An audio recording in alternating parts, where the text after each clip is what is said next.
अस्सलामुअलैकुम वरहमतुल्लाहि वबरकातुहू। नाज़रीन करम, अहम खबर के साथ आप लोगों के साथ हाज़िर हुआ हूँ। इस वीडियो को मुकम्मल देखेंगे। नाज़रीन करम, अहम खबर ये है कि जनाब राशिद साहब प्रचार कर रहे हैं और देखें किस जज़्बे के साथ, हौसले के साथ वो प्रचार कर रहे हैं। तो पहले उनके बयान सुनिए और बयान सुनने के बाद आप क्या राय है, अपनी राय ज़रूर पेश कीजिए। पहले बयान को मुकम्मल सुनिए।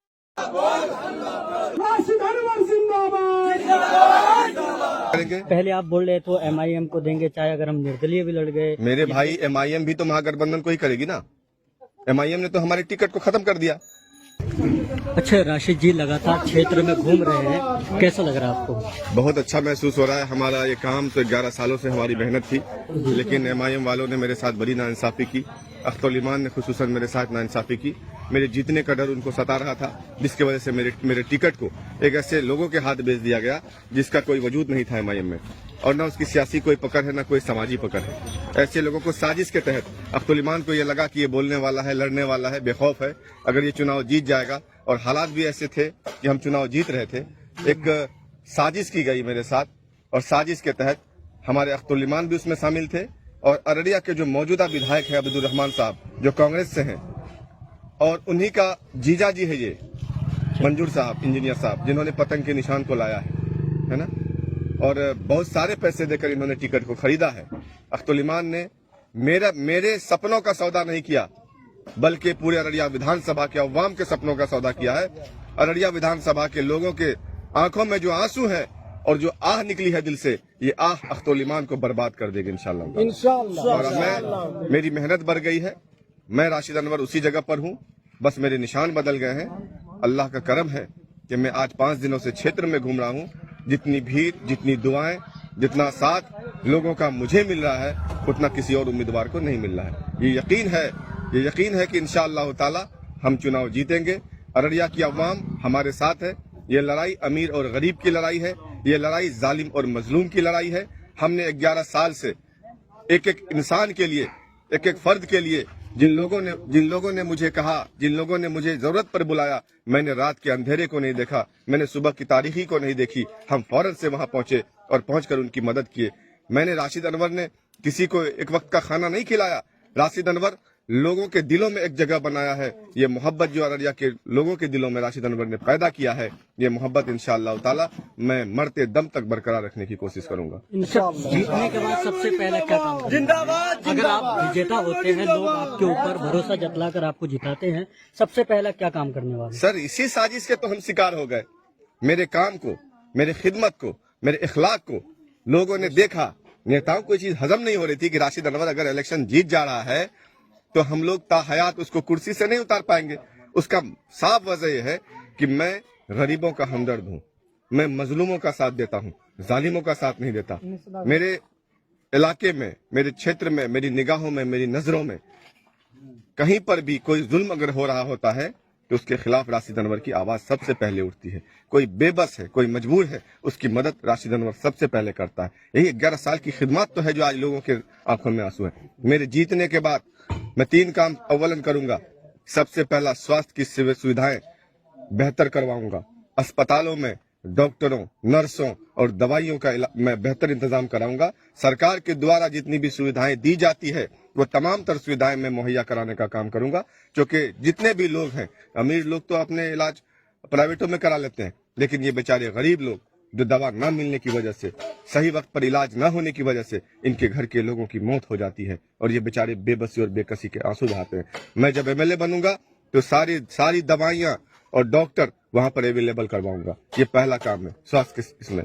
दूसरा, भ्रष्टाचार मुक्त अररिया बनाऊंगा। जो भी पदाधिकारी आज है अररिया में, किसी भी पद पर बैठे हैं, चाहे वो ब्लॉक में हो, चाहे वो अंचल में हो, चाहे वो जिला में हो, बिना पैसे का, बिना रिश्वत का आपका कोई भी काम नहीं करेंगे, आपका कागज नहीं पकड़ेंगे।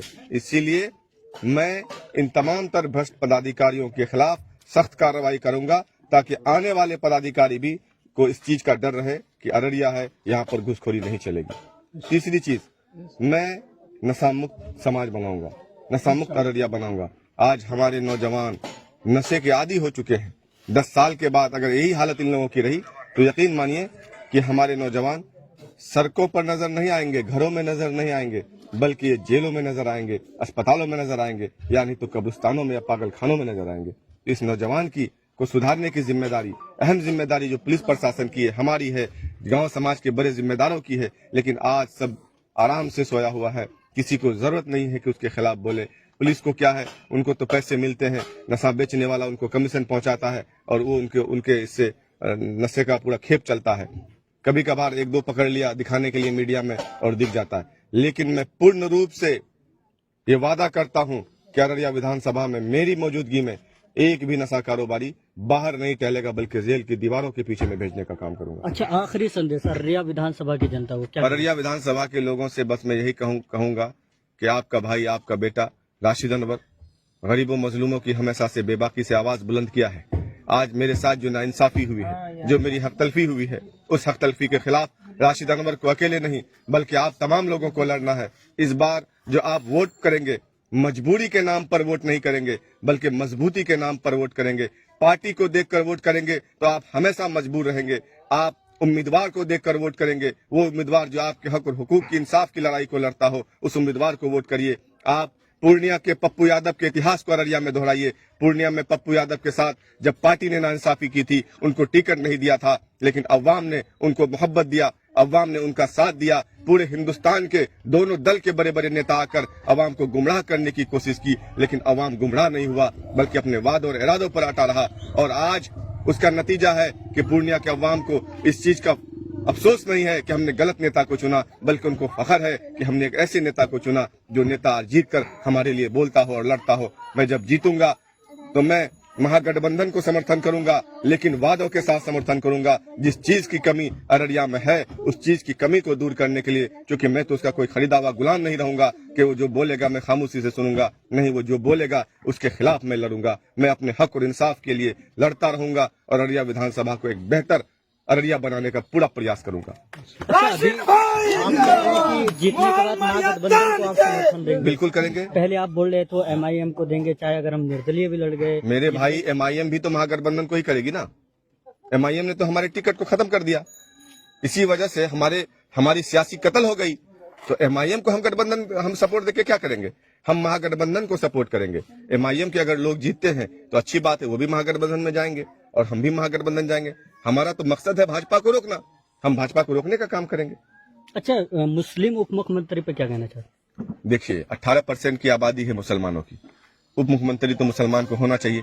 लेकिन आज हमारे नौजवानों और बुजुर्गों में सियासी बेदारी अब तक पैदा नहीं हुई है। हम सिर्फ वोट देते हैं, बहकावे में आ जाते हैं, हम सरकार बनाने का ठेका ले लेते हैं, अपने लोगों को, अपने नेता को नहीं पहचान पाते हैं, जिसका नतीजा आज ये है कि 18% होने के बावजूद भी हम सिर्फ वोट ही गिराते हैं, सरकार में हमारी कोई हिस्सेदारी नहीं रहती।